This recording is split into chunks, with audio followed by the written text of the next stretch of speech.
La colère des planteurs. Une nouvelle fois, vous avez une marmaille qui sera dénoncée dans cette vidéo. Mais comment on peut être aussi méchant? Vraiment, la politique. Des fois, vous savez, la politique décourage. Vous regardez les politiciens, vous vous dites, est-ce qu'il n'est pas mieux de vendre ce pays et on se partage l'argent, chacun prend sa part et puis c'est fini? Parce qu'on se pose des fois les questions avec des politiciens comme M. Ouattara aujourd'hui. Qu'est-ce qu'il y a une possibilité d'avoir un changement dans nos différents pays? Pourquoi vous aimez le vol à outrance? Pourtant, vous avez déjà beaucoup d'argent. Pourtant, vous avez déjà beaucoup d'avantages de service. Pourtant, vous avez déjà beaucoup de secteurs où vous bouffez. Comment vous pouvez encore voler l'argent des planteurs? Avec la vie qu'ils ont si difficile, avec la façon dont leur travail est compliqué. La team, je le dis tout le temps, le succès de l'Afrique se trouve dans l'agriculture.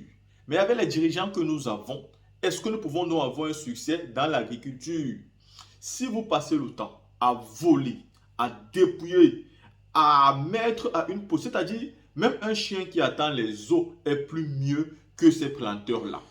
Aujourd'hui, le chien d'un ministre mange mieux que quelqu'un qui est planteur. Le chien d'un ministre a ses 3 repas par jour. Il a les gros morceaux de viande. Il mange jusqu'à... C'est-à-dire, il mange jusqu'à y apparaisse. Pourtant, un planteur n'arrive même pas à nourrir ses enfants 2 fois par jour. Voici la triste réalité de nos pays africains. Voici donc une vidéo qui va vous parler des 17 milliards que M. Adjoumandi et le gouvernement RHDP ont volé à ces planteurs-là. La team, écoutez cette vidéo et dites-moi ce que vous pensez en commentaire. Des 17 milliards, des producteurs a dit, et je cite, « Nous n'avons pas l'intelligence de distribuer 17 milliards aux planteurs. Cette intelligence, je ne l'ai pas. » Fin de citation. Si la propre phrase du DG du Conseil Café Cacao constitue à présent une injure à sa personne, le secrétaire et porte-parole de la centrale syndicale agricole, M. Thibault Yoro, qui ne fait qu'un simple rappel des faits, n'en serait tenu pour auteur de cette injure. La convocation du secrétaire général et porte-parole de la centrale syndicale agricole, M. Thibault Yoro, pour diffamation. En suivant tous les manquements observés et constatés depuis le début et ayant entraîné toutes les contestations de la distribution des 17 milliards, et vu les revendications en paiement de 2104 coopératives, 79 associations et 57 syndicats de producteurs de café cacao dont les listes ont été transmises à M. le ministre d'État, ministre de l'Agriculture et du Développement Rural le lundi 13 mars 2023, quand on sait aussi que la clé de répartition adoptée par les organisations des producteurs de café cacao en Assemblée générale, après désistement du DG du Conseil Café Cacao, a trouvé des critères de distribution de 17 milliards et 40% pour les coopératives, 35% pour associations et syndicats, 25% pour producteurs individuels. On s'étonne qu'aujourd'hui le DG du CCC justifie sa gestion des 17 milliards de Covid-19 sur la base de critères dont il n'existe aucun communiqué officiel daté et publié par sa structure en amont de la dite opération qui est contestée depuis. Absence totale de communication officielle en amont et en aval, malgré un budget colossal dédié de 136 millions. Rejet systématique et unilatéral des critères adoptés par les producteurs, 40% aux coopératives, 35% associations et syndicats, 25% producteurs individuels. Critères du DG du CCC gardés top secret, puis publiés 5 mois après la fin de la distribution, c'est-à-dire le mercredi 20 juillet 2022, en pleine contestation par les producteurs. La non-publication des listes des bénéficiaires dans les 13 délégations du Conseil Café Cacao à ce jour.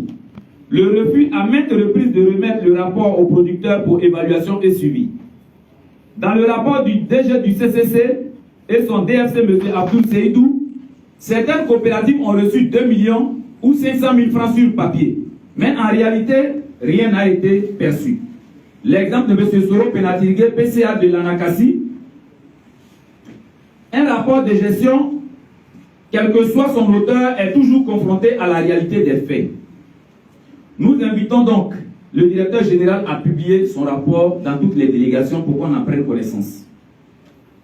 Les intimidations et autres pressions pour museler les syndicats agricoles, l'information du solde restant de 6 milliards donné par le ministre d'État, le ministre de tutelle est donc aussi une diffamation qui mérite une convocation de M. Adjumani à la brigade de recherche.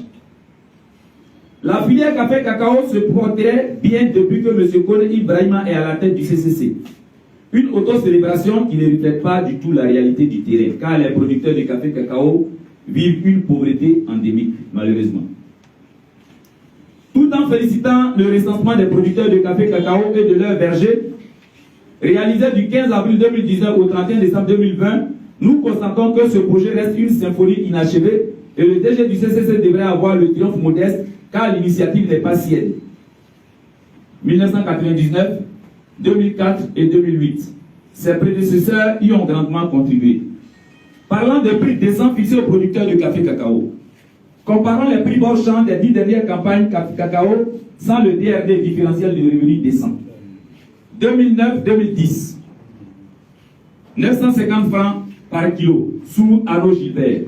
2010-2011, 1100 francs le kilo sous Arnaud Gilbert. 2011-2012, 1000 francs par kilo sous Massangué Touré.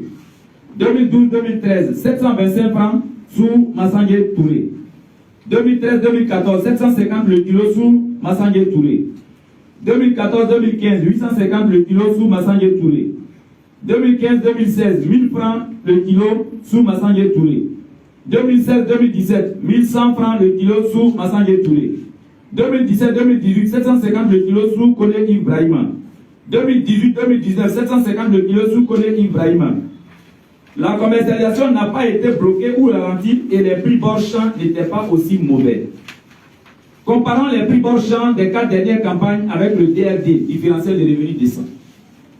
2019, 2020, 825 francs par kilo sous Kone Ibrahima. 2020-2021, 1000 francs par kilo sous Kone Ibrahima. 2021-2022, 825 le kilo sous Kone Ibrahima. 2022-2023, 900 francs le kilo sous Kone Ibrahima.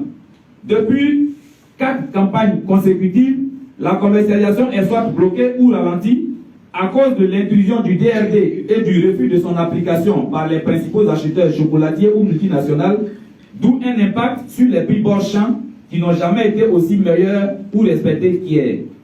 La bataille du DRD crée d'énormes désagréments aux producteurs. Dernier maillon faible, ils subissent de ce fait une réelle spéculation inhumaine des acteurs de la commercialisation qui payent en dessous du prix bord champ officiel en exerçant une forme de chantage sur les pauvres producteurs. En attendant un audit neutre de la gestion de la filière café cacao, quel est l'impact réel du DRD, différentiel de revenus décent, sur la vie et les conditions de travail des producteurs du café cacao? Le DRD, la trouvaille de M. Kone Ibrahima, reste à ce jour, pour nous les producteurs, un mirage. Comment la filière café cacao peut-elle se porter très bien quand le DG du CCC nous refuse depuis la mise en place d'un fonds de garantie amélioré d'au moins 25 milliards pour soutenir et garantir les activités des producteurs de café cacao dans un environnement désormais très compétitif? Les coopératives des producteurs de café cacao ne pèsent plus rien devant les coopératives des hommes d'affaires qui font la pluie et le beau temps. La filière café cacao ne se porte pas bien malgré le saupoudrage communicationnel de M. Kone Ibrahima, DG du Conseil café cacao. La mise en place de la nouvelle réforme de la filière café cacao par ordonnance présidentielle numéro 2011-481 du 28 décembre 2011, fixant les règles relatives à la commercialisation du café et du cacao et régulation de la filière café cacao a suscité beaucoup d'espoir au sein de la grande famille des cacaoculteurs du Côte d'Ivoire.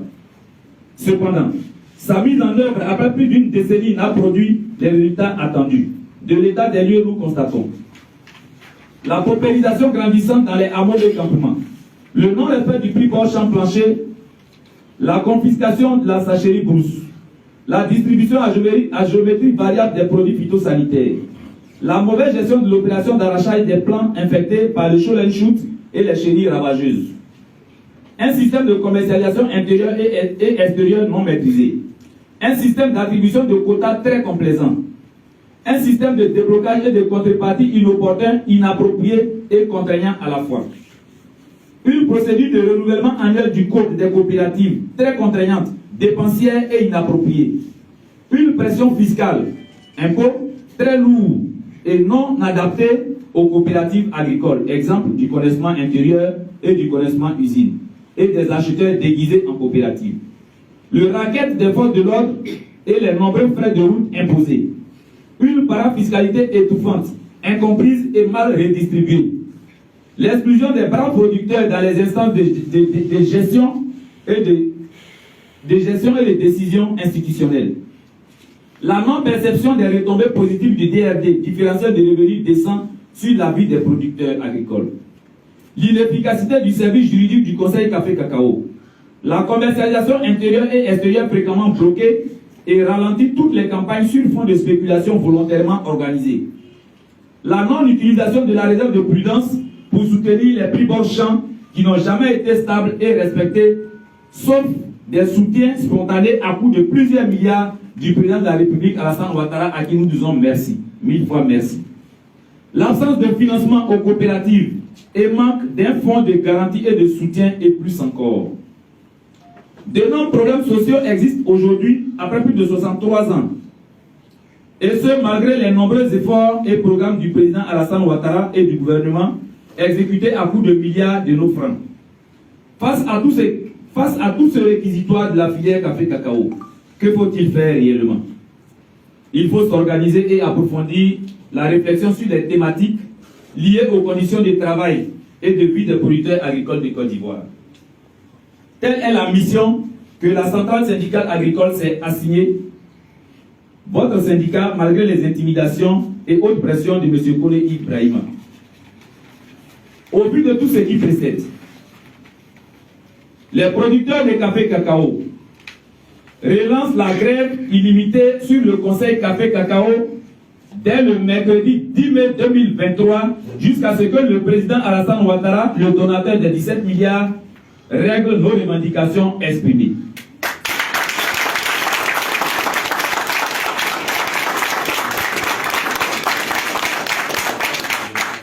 Au vu de tout ce qui précède,